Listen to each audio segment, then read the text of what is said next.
Oi, pessoal. Vamos começar uma parte do curso que é muito esperada pelas pessoas, que é a anatomia, localização dos pontos, né? A partir desse momento, a gente vai conseguir botar a mão na massa, começar a tratar os nossos pacientes. Nós, então, ao longo do curso, passamos pelas bases teóricas, filosóficas da medicina tradicional chinesa, vimos a fisiologia das substâncias vitais, a fisiologia dos Zanfo, que são os órgãos e vísceras, e agora nós vamos conhecer os pontos de acupuntura. Esse segmento da aula, ele é introdutório. A gente vai conhecer alguns aspectos dessa anatomia antes de ver a anatomia propriamente dita. Vamos ter uma revisão de anatomia científica. Vamos ter novamente uma introdução sobre a anatomia da medicina tradicional chinesa. Mas eu vou dar uma pincelada aqui para a gente começar a falar dos pontos, né? Então, a minha abordagem vai ser breve, porque nós vamos ter um reforço desse conteúdo. Isso que eu estou querendo dizer.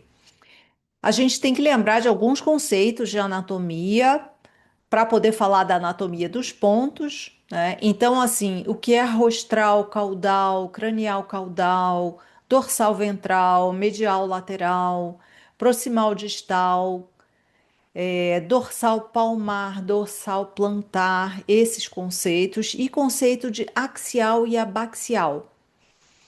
Então, a gente considera que a extremidade do membro, ela tem o seu eixo funcional entre terceiro e quarto dígito. É como se fosse no meio do membro passasse uma linha, né? A face do dedo voltada para esse eixo é axial e a oposta é abaxial. Então, quando a gente for falar dos cantos ungueais, a gente vai falar canto ungueal axial para aquele que está mais próximo do eixo e canto ungueal abaxial para aquele que está mais distante desse eixo. Lembrando que o termo acupuntura, ele foi cunhado no século XVII por jesuítas e que ele junta os radicais agulha e puncionar, acus e pungere, né? Mas que o vocábulo chinês Zhenjiu ele tem um sentido muito mais abrangente. Literalmente ele quer dizer agulha e moxa, mas ele está se referindo a todas as técnicas de estímulo. Então nós vamos ver os pontos de acupuntura. É importante que a gente lembre disso. Como que eu desencadeio uma resposta? Utilizando várias técnicas, não só o agulhamento. O termo acupuntura ele pode ter um sentido restrito de agulhamento, como a gente acabou de falar, né? Ou um sentido mais amplo do estímulo do acuponto, segundo as várias técnicas disponíveis. Então, agulhamento, injeção, alteração de temperatura, de pressão, massageamento, laser, toda a tecnologia que surgir e for utilizada no ponto de acupuntura vai ser considerada acupuntura. Ozoniopuntura, farmacopuntura, homeopuntura, que é injeção de homeopatia, antiomotoxicologia puntura, né? A gente tem várias categorias de estímulo do ponto, né?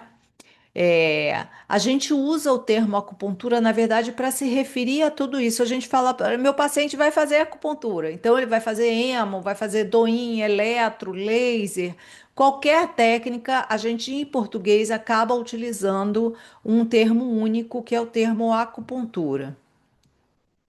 Então a gente só dá uma lembrada nisso. A intenção aqui é só dizer, gente, o termo acupuntura ele restringe muito. Mas a gente acaba celebrando esse termo, usando ele para todas as técnicas de estímulo, né? Vamos conhecer os canais de acupuntura, que também são chamados de meridianos. Eles têm algumas categorias, né? Eles são os regulares, extraordinários e colaterais.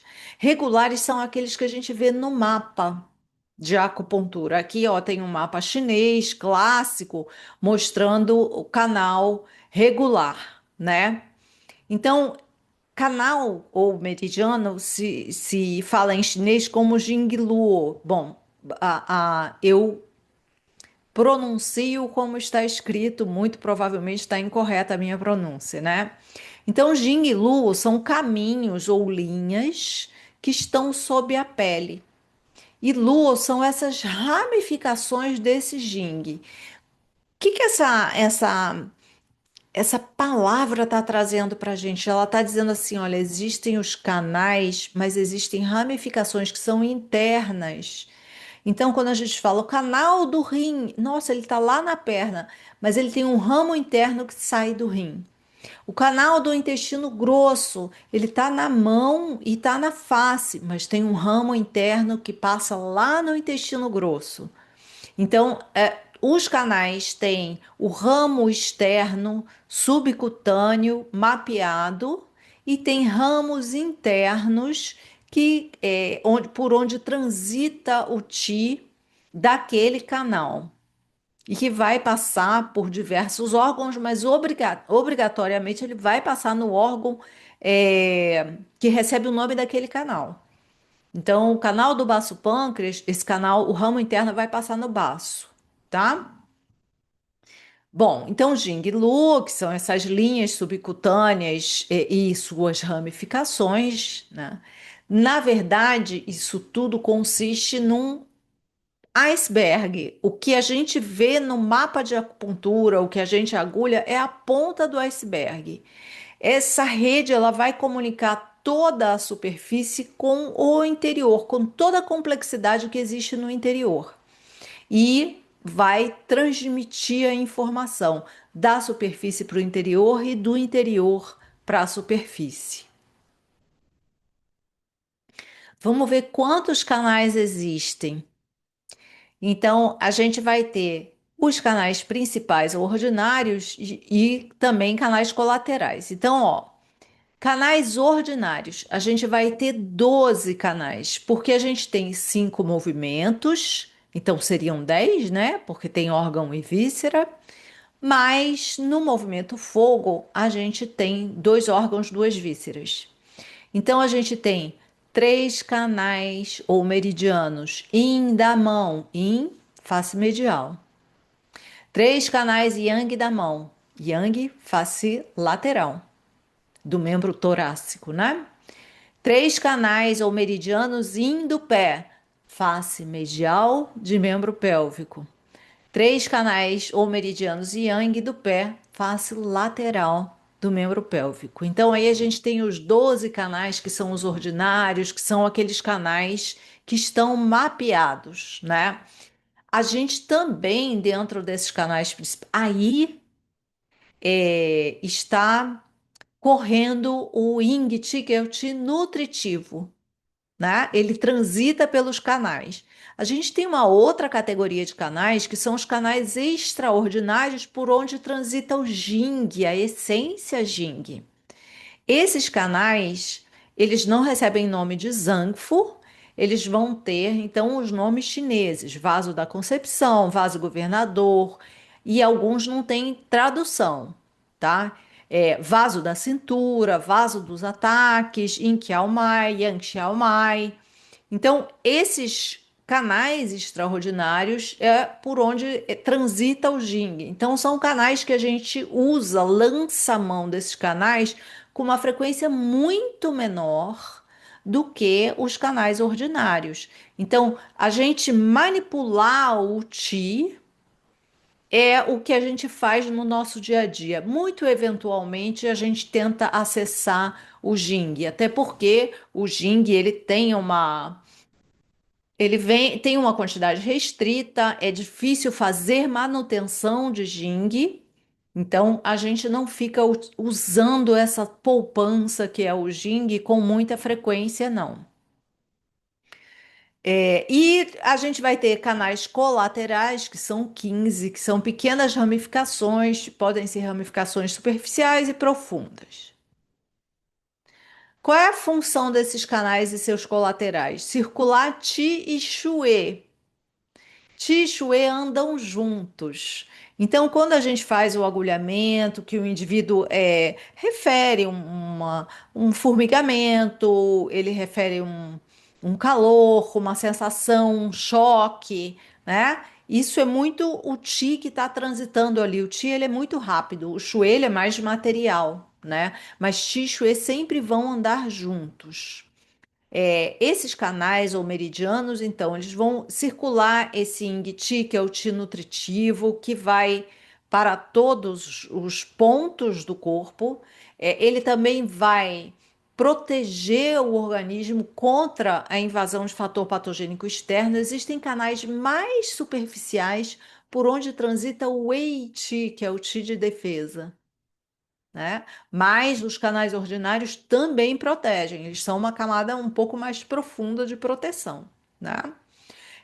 E os canais ou meridianos, eles vão regular excesso e deficiência. Então, o adoecimento no corpo, ele se faz por excesso ou deficiência. Isso a gente viu lá na aula da dinâmica do yin e yang na doença, né? Deixa eu ver que aula que foi essa, que vídeo que é esse. Número 7. Então, lembra a dinâmica do yin yang da doença? Olha, ele tem padrão de excesso de yang ou, na verdade, ele tem uma deficiência de yin, né? E aí, esses canais, eles vão nos ajudar a regular essas desarmonias, né? Os canais, então, eles demonstram a localização das desordens na superfície do corpo ou a relação da desordem com os sistemas internos. Então, olha, tá doendo aqui no membro, olha, qual canal passa aqui? Este canal está comprometido. Mas se tem um problema interno, de medicina interna, de órgãos e vísceras, a gente vai utilizar o canal correspondente. Então, está com problema no estômago, a gente usa pontos do estômago, não só os pontos do estômago, mas também os pontos e principalmente os pontos de estômago. Quais são as principais categorias de canais e sua relação com os tipos de Ti? A gente tem um canal bem superficial, por onde transita o Wei Ti, que é o Ti defensivo, que é na superfície da derme, que são os canais tendinomusculares. Quem levou esse Wei Ti para a superfície foi pulmão. Depois a gente tem os canais ordinários, que são esses que a gente vai ver hoje, ou ordinários, regulares, principais, canais, meridianos, existem muitos sinônimos, né? Por onde então está circulando o Yin Qi, que é o Qi nutritivo, que é aquele que vai nutrir os órgãos, as vísceras, os tecidos, né? E é nesse Yin Qi que nós vamos mexer quando nós estamos fazendo o agulhamento desses canais mapeados. E a gente vai ter os canais extraordinários, ou vasos maravilhosos, né? Por onde transita o Yuan Ti, que é o Ti ancestral, que é derivado da essência Jing. Então, esses canais ordinários ou regulares, a gente já viu que são 14, então são 12 ligados aos 5 movimentos, mais dois canais que são ímpares, que são também vasos maravilhosos.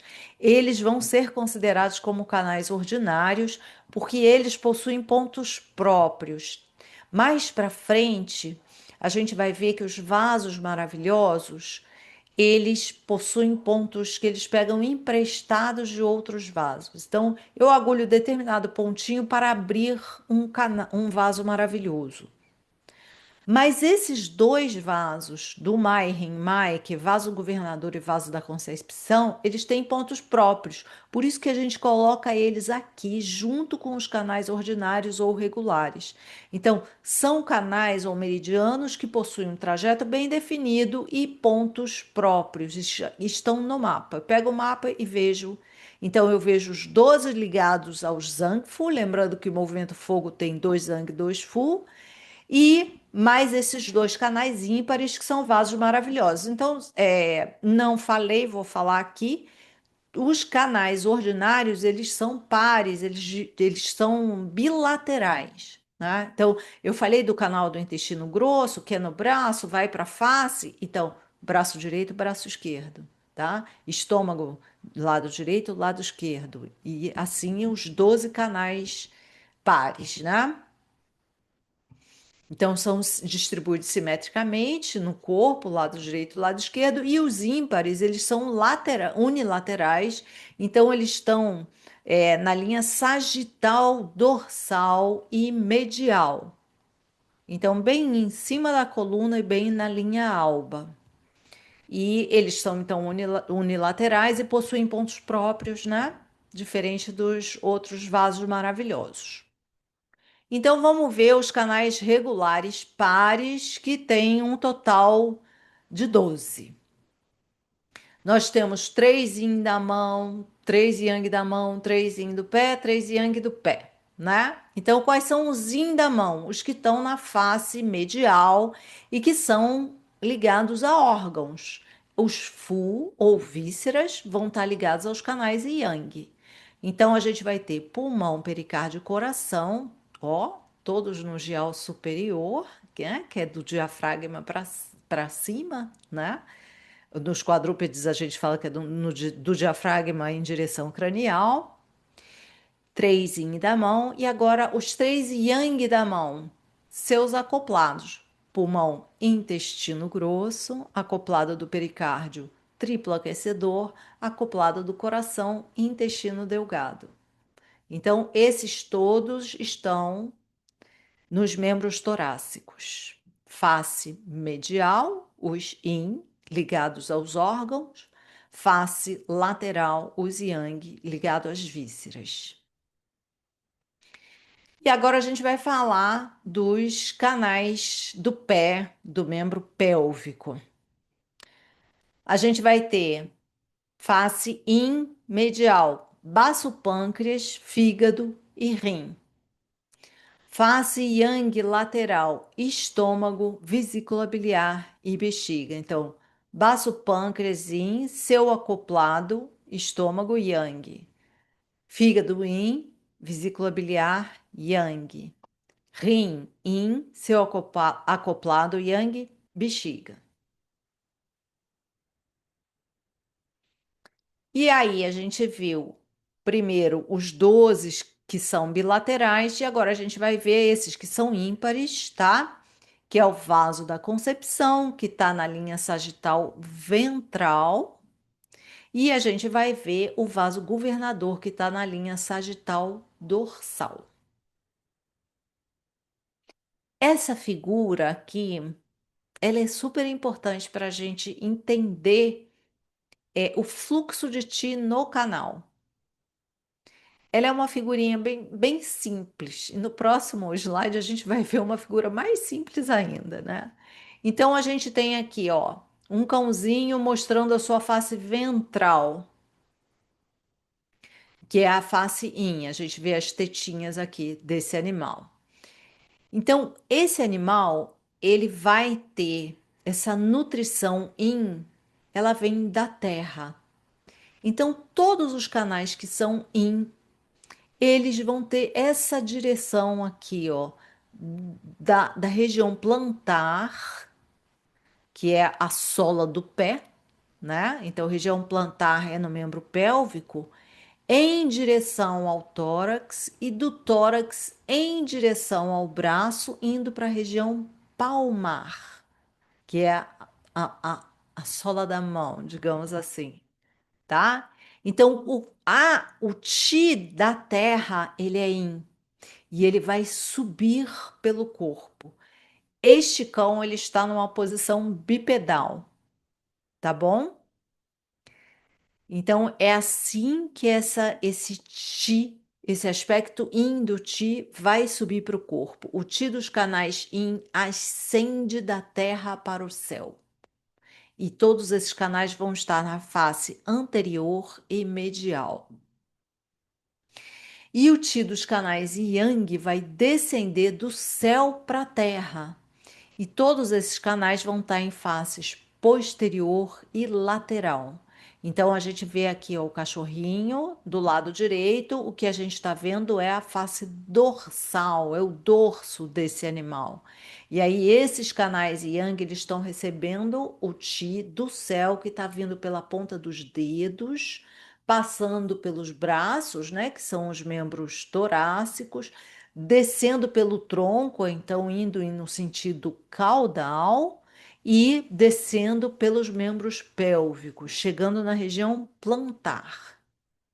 Deu para entender? O que vem da terra é yin, então é de baixo para cima. O que vem do céu é yang, é de cima para baixo. Para nós, né, que somos bípedes, é de baixo para cima, de cima para baixo. Então, para o cãozinho vai ser assim, caldo cranial, crânio caudal. Bom, aqui está outra figura, também uma figura bem simples, mas que deixa a gente entender com muita facilidade, tá? Então, o Ti da Terra, ele vai estar ligado aos órgãos, aos canais Yin. E aí, no membro torácico, quais são os órgãos Yin ligados aos canais Yin do membro torácico? Coração, pulmão, pericárdio, que são os Zang, desculpa, que estão no gial superior, né? E aí, como eles são Yin, onde é que eles vão estar nesse desenho aqui? Eles vão ser esses canais azuis que estão na face medial do braço, ok? E os que são yin, mas que pertencem a gial médio e gial inferior, eles vão estar localizados no membro pélvico, vão receber esse ti da terra, que é um ti yin, então ele está vindo aqui da região plantar em direção ao tórax pela face medial do membro pélvico. Do outro lado aqui a gente tem o Ti do Sol, que é um Ti Yang, está ligado aos Fu, que são as vísceras, e aos canais Yang.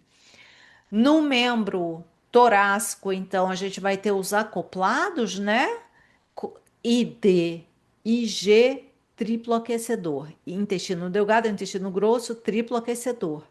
Como eles recebem uma energia yang, eles estão vindo da ponta dos dedos em direção ao tórax, na face lateral do membro torácico. E aqui a gente também, no membro pélvico, a gente tem os acoplados ou as vísceras full, que vão receber também esse ti do sol, que é yang, e ele vai estar descendo pela face lateral do membro pélvico, canal da bexiga, da vesícula biliar e do estômago. Lembrando daquele ciclo circadiano, canais ordinários e Zanfo, tá? Eles vão ter relação também com o fluxo de ti nos canais ao longo do dia. Eles têm relação com o fluxo de ti nos órgãos e vísceras e nos canais.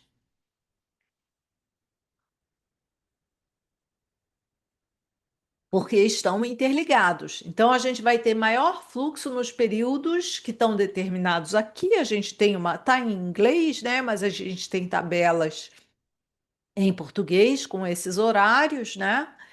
É, enquanto isso, enquanto um está tendo maior fluxo, né? No lado oposto, 180 graus, a gente vai ter o órgão ou a víscera que vai estar no seu mínimo. Então a gente chama de onda grande e onda pequena. Quem é que está no maior fluxo agora? Está no seu máximo, está na sua onda grande. E o do outro lado aqui do círculo, quando eu olho, está na sua onda pequena, está no seu mínimo. Isso daqui é uma ferramenta diagnóstica e a gente vai ter a oportunidade de falar isso mais para frente quando a gente entrar em terapêutica. A gente aqui tem, então, os horários de cada Zangfu e eu separei aqui, ó, por membro torácico ou braço, né, e membro pélvico ou perna.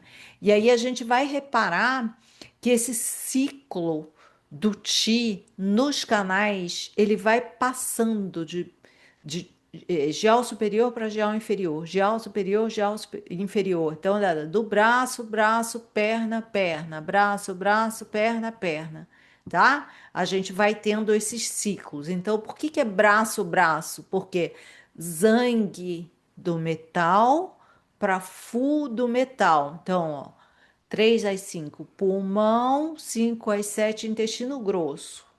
Aí desce, vai lá para a perna. 7 às 9, estômago. 9 às 11, baço pâncreas. Esses estão no membro pélvico. Aí continua o ciclo de 11 da manhã, 1 da tarde, coração, seu acoplado, intestino delgado, tá? Então, assim, vai seguindo todo o ciclo. Vou só fazer uma observação. Essas informações todas, elas estão em tabelas.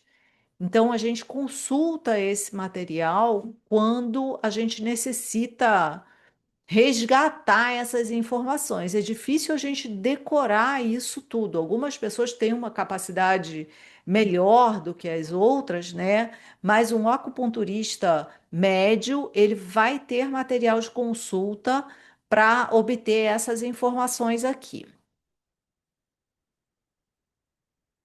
Vamos só separar entre manhã, tarde e noite esse pico de horário, porque ele fala da fisiologia de uma forma assim poética e muito interessante.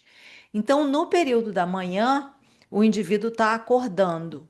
Então, o yin sai e o yang entra. E aí, a gente vai aquecer o corpo e aproveitar o ti do ar e o ti da comida.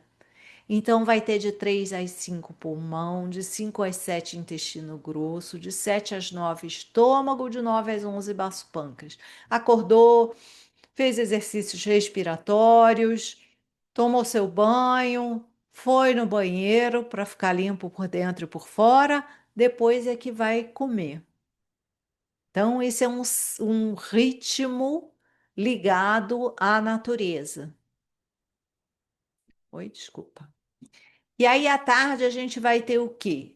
Próximo, então, do meio-dia, né? Entre 11 e 13, a gente tem o horário do coração. E aí é momento, como o dia está no ápice do Yang, é o momento do corpo preservar a sua reserva Yin. Vamos entender isso de maneira bem simples. Se for para o solzão do meio-dia, num lugar muito quente, né, vai ficar desidratado? Vai agredir o seu Yin, né? Então, é momento de preservar a reserva Yin. E é isso que a natureza faz. Então, de manhã os passarinhos acordam, os bichinhos se movimentam e tudo, né? A maior parte dos animaizinhos tem atividade diurna. Não existe Yin absoluto nem Yang absoluto. Então, isso daqui é uma regra e toda regra tem sua exceção, tá? Então a gente vai falar sempre pela média. A gente tem na média, com o amanhecer, uma atividade maior na vida do planeta. Quando chega no momento mais quente do dia, essa vida tende a parar. Então os passarinhos param de cantar, os animaizinhos eles vão procurar uma sombra, porque eles estão se preservando a sua reserva Yin. E esse então momento de 11 da manhã até às 19, então no momento quando imediatamente antes do ápice do sol até o pôr do sol, que é o momento de preservar essa reserva yin, a gente vai ter coração, intestino delgado, bexiga e rim, mantendo o centro do corpo fresco.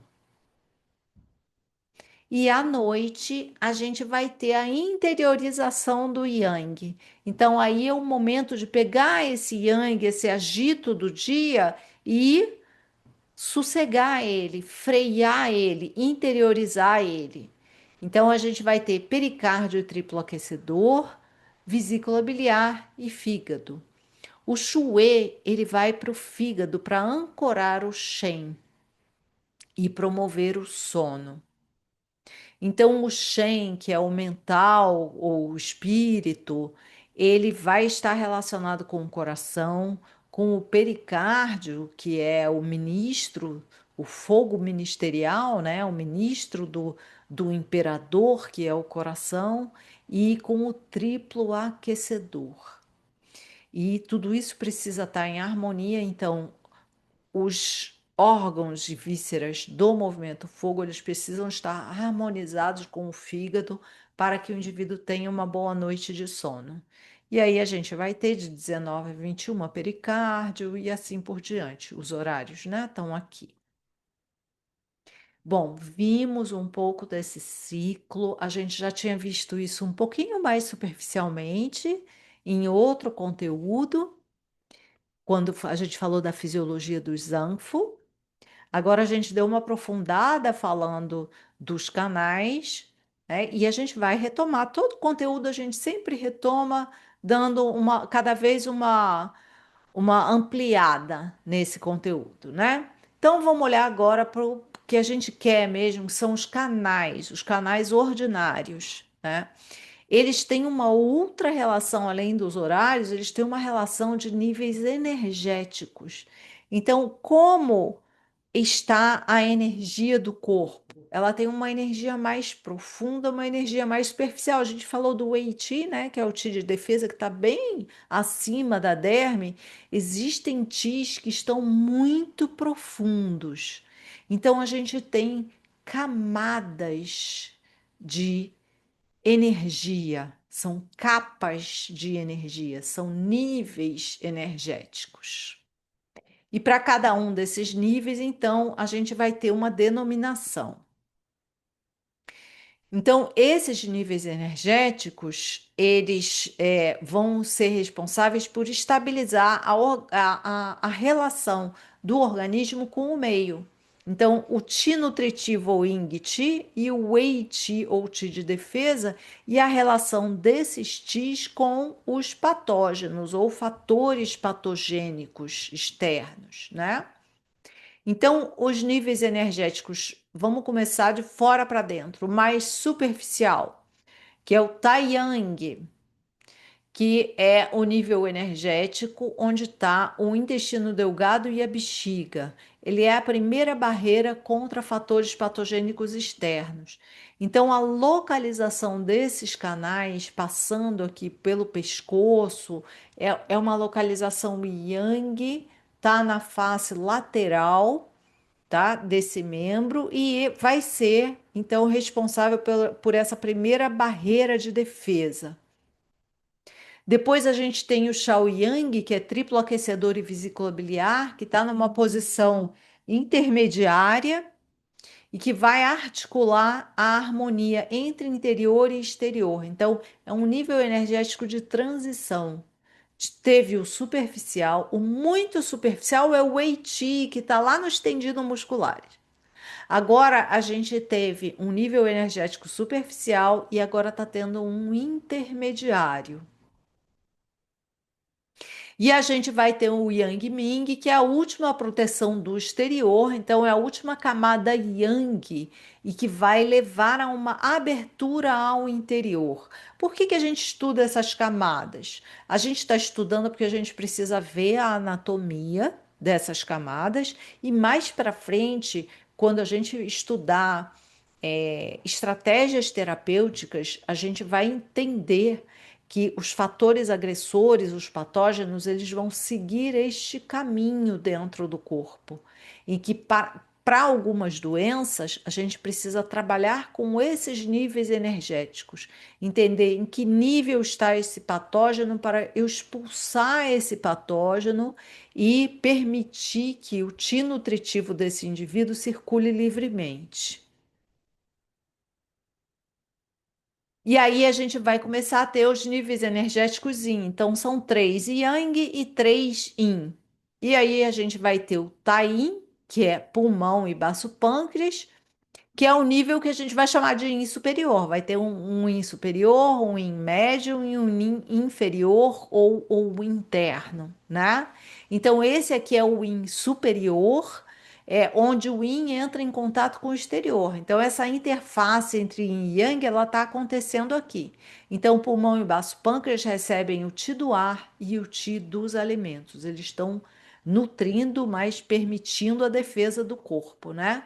E aí a gente vai ter agora o nível energético yin intermediário, que é o Jueyin, onde estão fígado e pericárdio. Fígado e pericárdio, eles estão relacionados com organização, o general, o fígado que organiza várias coisas, que determina o mar de Chue, o livre fluxo de Qi, né? e o pericárdio que vai fazer a integração dessa organização. Lembrando que o pericárdio ele é o ministro do coração, do imperador, que é o coração, né? E agora a gente vai ter o nível Yin mais profundo ou inferior, que é o Shaolin, que é coração com rim. Então, a camada interna da energia Yin que vai manter o equilíbrio entre fogo e água. A gente tem aqui nessa camada mais interna o máximo do Yin, que é o rim, e o máximo do Yang, que é o coração. Então, a gente vai ter a raiz da vida, que é o rim, e a gente vai ter a mente ou o imperador, que é o coração. Então, esses níveis são os mais profundos do corpo. Voltando a lembrar, e agora só mostrando uma figurinha, que a gente tem uma categoria de canais chamado tendinomusculares, que são canais mais superficiais, né, e que vão estar relacionados com grupos musculares. A gente também vai ter oportunidade, de se aprofundar nesse tema. E os pontos de acupuntura? Então, vimos as categorias de canais, né? Agora vamos olhar realmente para os pontos, assim. Como é que a gente vai localizar um ponto de acupuntura? A gente localiza o ponto por referências anatômicas muito bem definidas. Então, a gente vai ter a geografia óssea, referências musculares, tudo muito bem definido. O ponto de acupuntura, ele tem uma localização exata. E localizar bem o ponto aumenta a eficácia da sessão de acupuntura. E além dessas referências anatômicas, a gente vai ter também distâncias constantes, que a gente vai chamar de tsum ou fração. Então, olha, daqui do umbigo até o pubis tem 5 tsum. Então, se é um cachorrão, se é um cachorrinho, você vai dividir aquilo em 5 e vai conseguir localizar todos os pontos de acupuntura que estão ali naquela distância, tá? A gente vai ver aqui que existem mapas mostrando todas essas proporções, né? Então, além das referências anatômicas bem definidas, dessas distâncias que são os tsuns, né, a gente pode também buscar por depressões. Então, é quando a gente palpa pontos. Então, quando a gente vai trabalhar com uma espécie onde o mapa dos pontos não é muito claro, ou ele é muito simples, tem poucos pontos, a gente usa bastante dessa palpação em busca de depressões, pequenas depressões. A gente fala assim, um ponto de acupuntura é um buraquinho, tá? Então, eu vou procurar o buraquinho.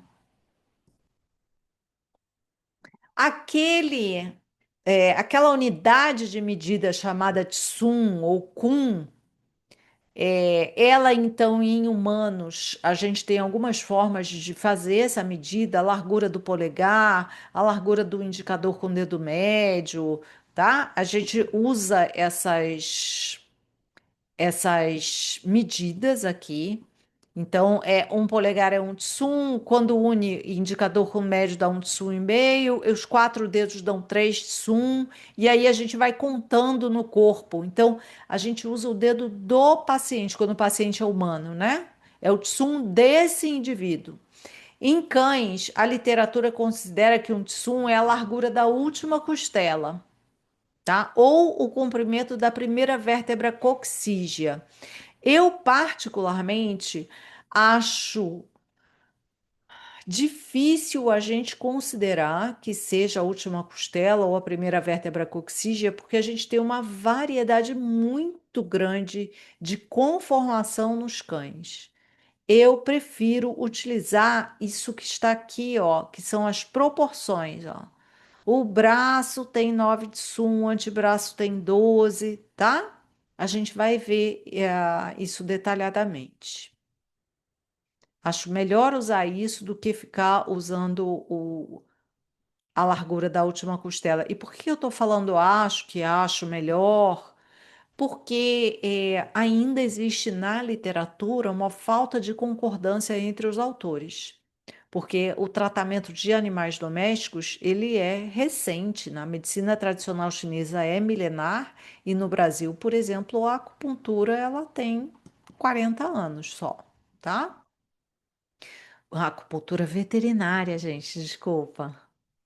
Então, o Tsum, ou Kun, seria essa largura da última costela, o comprimento da primeira vértebra coxígea, e esse não é um hábito que eu tenho, de usar essa medida, mas eu gosto dessas proporções, ó, que estão nesse mapa aqui. Aqui, ó, como eu falei aqui, esse aqui é bem fácil, ó. Do umbigo até o pubis tem 5 tsum. Do umbigo até o tifoide vai ter 8 tsum. E aí eu consigo achar os pontos que estão nesse canal aqui, que é o vaso da concepção, que é aquele que é ímpar, na região ventral, né? Então a gente tem vários mapas de humanos, isso está muito bem definido, essas mensurações de quantos tsum existem na largura da cabeça, na largura dos ombros, entre as escápulas, todas essas são proporções muito bem conhecidas, né? Aqui a gente vê, ó, entre o glúteo e o joelho, tá? Aqui, ó, no braço, antebraço, tudo muito bem proporcionado. Existem alguns mapas mostrando essas proporções em cães e a gente vai voltar a ver isso aqui. Bom, agora os pontos de acupuntura. A gente viu que a gente vai utilizar então recursos anatômicos e recursos de proporções para localizar os pontos. Agora a gente precisa entender que existem categorias de pontos. O que que é um ponto, então? Um ponto, ele é uma portinha, entrada e saída, ele é um orifício, ele é uma comunicação, é uma passagem, né? Na prática clínica, a gente percebe que é uma depressão na pele e que essa depressão, essa área específica, ela vai se comunicar com os órgãos e vísceras por meio de um canal e seu colateral. Jing-Lu, canal que está desenhado no mapa, e o colateral, que nem todo mapa traz os colaterais. Quais são as funções do ponto de acupuntura? A gente vai usar o ponto para diagnóstico e para tratamento. Então, aí a gente tem aquela dualidade, né? Então, a mesma área que eu uso para diagnosticar, eu posso usar para tratar. Então, no diagnóstico, o que eu vou ver? Numa pessoa fica mais fácil ver uma alteração de coloração. Na auriculopuntura, isso é muito claro. O pontinho de aurículo, ele muda de cor quando ele está precisando de tratamento, né? Ou o mais frequente na acupuntura sistêmica é a gente ter uma percepção de alteração de sensibilidade. Então, põe a mão, ai, tá doendo aqui? Tá. Ou então você põe a mão e fala, ai, nossa, fica aí porque tá gostoso, né? Então, é um ponto que tá com deficiência, tá? E há essa alteração nesse ponto, ele vai mostrar, vai ser um reflexo de uma alteração em órgãos e vísceras, né? Ou um problema nos canais, porque podem existir problemas que são só da superfície. Então você, eu bati o braço aqui, bati aqui o braço aqui, ó, na lateral, canal do intestino delgado. Isso vai me dar dor de barriga, diarreia de delgado, que é uma diarreia importante que pode levar também a vômitos? Não. Se eu bati o braço, é só o meu braço que está comprometido. Então é só uma doença de canal, não uma doença daquele órgão ou daquela víscera, tá? Então, esse diagnóstico vai servir para a gente diagnosticar problemas superficiais, problemas mais profundos e alterações no funcionamento do corpo, alterações funcionais, tá? E esse mesmo ponto ele vai servir para tratamento e ele vai possibilitar então que a gente tenha essa comunicação com esses órgãos, essas vísceras, melhorar o fluxo de ti nos canais, né? E também fazer uma troca entre órgãos, entre vísceras e entre canais, porque o ti está fluindo o tempo todo no corpo. Então a gente não põe uma agulha, tá doendo aqui, põe a agulha aqui. Não, a gente Os pontos de acupuntura, eles podem ser locais, mas eles podem estar na região ou às vezes eles podem ser pontos à distância. Para tudo isso existe uma lógica e a gente vai ver essa lógica de quando utilizar pontos locais, regionais e à distância. Tá, mas e aí quantos pontos existem? Olha, tem mais de 2.000 pontos de acupuntura, principalmente se a gente levar em consideração que existem várias técnicas de acupuntura diferentes. Então, esses mapas de acupuntura são chineses, são da medicina chinesa clássica. Lembra que a gente, quando estudou a teoria dos Zangfo, a gente falou: existe a medicina chinesa clássica, existe a medicina chinesa bioenergética que se desenvolveu principalmente na Espanha, floresceu na Espanha, não foi criada lá, mas floresceu lá. E a gente tem a acupuntura japonesa, que é mais simples, né? Então, juntando inúmeras técnicas de acupuntura que existem, dos vários países do Oriente, né, a gente vai ter em torno de 2.000 pontos de acupuntura. Mas os que estão mapeados são 365. A gente vai ter pontos de acupunturas que são regulares, pontos que são extra. Regular é o que? Ele está regularmente em cima do canal. Ponto extra, ele não está em cima do canal. E ponto axi, que são pontos neoformados. Então, os pontos regulares, eles têm essa localização exata, com essas relações anatômicas conhecidas, com aquelas proporções do Shitsun também muito bem conhecidas, tá? Vão ter funções e indicações clínicas muito específicas e conhecidas e vão pertencer a um sistema de canais. Então, ele está no canal aqui, ó, botei o estômago 35 como exemplo aqui à direita.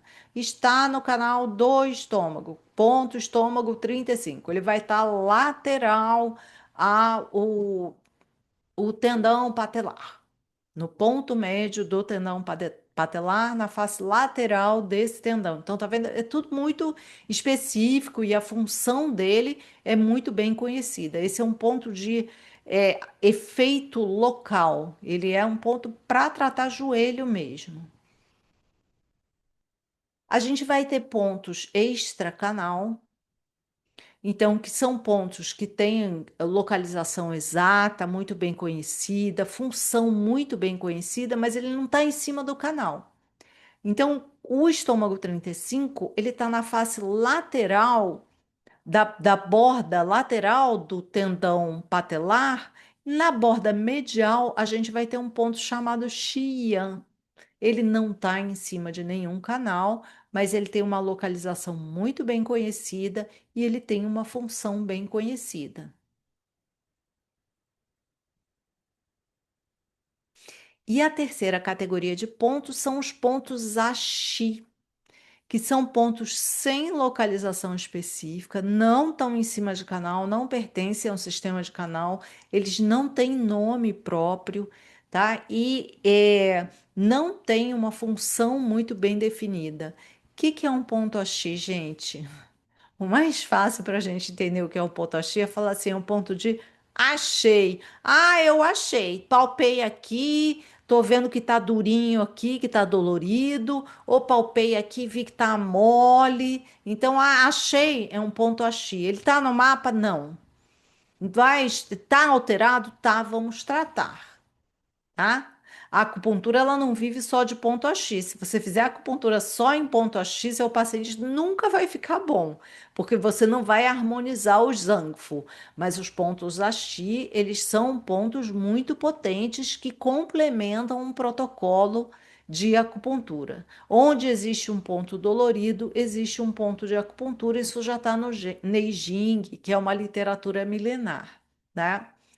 E daí a gente viu como localizar os pontos, como categorizar esses pontos. Agora a gente vai entender assim, de onde vêm esses nomes desses pontos.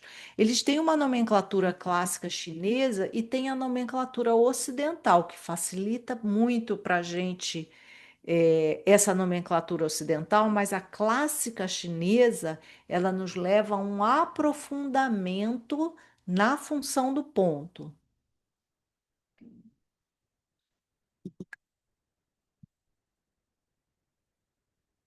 Então, na nomenclatura chinesa clássica, tradicional, os pontos eles não são chamados de estômago 35, não, eles vão ser chamados de Xi'an medial, né? Então, dando o exemplo dos pontos que a gente viu ainda há pouco. Então, eles podem ter uma nomenclatura ligada à anatomia. O Weijian se chama ponta da cauda. Tem o Erjian, que é ponta da orelha. Ou eles podem ter uma denominação de acordo com a sua função. Então, Shenshu, associação do rim. Ou terem nomes simbólicos. Então, Yin Xiang é aroma bem-vindo. A gente vai ter esses nomes simbólicos são os mais bonitos, os mais poéticos e os que mais trazem para a gente informação sobre a função do ponto. Essa é a nomenclatura chinesa. Então, por exemplo, a gente tem o estômago 25, que se chama pilar celestial. Ele é o ponto de alarme do intestino grosso. Então, a medicina tradicional chinesa milenar já fala, o cólon, o intestino grosso, ele é o cerne de toda a saúde. Então, o chinês já falava isso. Como é que ele falava todo esse conhecimento que a gente tem sobre a microbiota intestinal, sua repercussão, na neurotransmissão, na imunologia, na nutrição do indivíduo, toda essa repercussão, o chinês chamou isso de pilar celestial. Quer ficar bem? Quer se sentir no céu? Seu intestino tem que estar bom. Então, é isso que é a informação que o ponto de o nome do ponto está trazendo para a gente, né? Aqui eu botei uma citação do Hipócrates que o Metchnikoff gostava de citar também, né? Hipócrates falava: a morte começa nos intestinos, a má digestão é a raiz de todo o mal. 400 anos antes de Cristo. Ah, eu não falei uma coisa aqui. Eu falei do estômago 25, mas eu não falei onde ele está. Ele está 2 tsum lateral ao umbigo. Então, lateral para a esquerda, lateral para a direita, a gente vai ter o estômago 25. Então, é bem fácil de encontrar esse ponto. E a nomenclatura ocidental dos pontos. Então, o ocidental, do mesmo jeito que a gente viu que o pilar celestial traz uma gama de informações, ou pelo menos ele traz a real importância que os intestinos têm. A gente vai ter então o ocidental simplificando essas informações. E eles simplesmente utilizam código alfanumérico. Começa aqui 1, 2, 3, 4, 5, tá? Aí é estômago, então, estômago 1, 2, 3, 4, 5. E aí vai ser assim. Isso facilita o nosso aprendizado, evita erros semânticos, que é erros de tradução. Aí isso é importante. Essa alteração nessa nomenclatura dos pontos que permitiu que a gente trouxesse a acupuntura para o Ocidente. Você imagina se a gente tivesse que saber o nome de todos os pontos, o nome chinês de todos os pontos. Então, ia ser muito difícil. Aí a gente tem aqui, ó, as iniciais à esquerda, abaixo aqui, IG5, trazendo as iniciais do canal sobre o qual o ponto está localizado, que é o canal do intestino grosso, e o número é a posição no canal. Então, esse é o 15º ponto do canal do intestino grosso. Ok? Finalizamos aqui o primeiro segmento da nossa aula introdutória sobre pontos de acupuntura. Vimos então que os pontos de acupuntura, eles são portas de entrada e saída que vão possibilitar que a gente faça diagnóstico e também que a gente trate, estimulando esses pontos, palpando a gente faz diagnóstico, estimulando a gente chega a um tratamento. Que para localizar esses pontos a gente precisa de conhecimento de anatomia, que a gente vai ver quando iniciar o estudo de cada canal separadamente e que também a gente pode ter como auxílio para a localização desses pontos as proporções do corpo medidas em Tsum. Ok? Muito obrigada.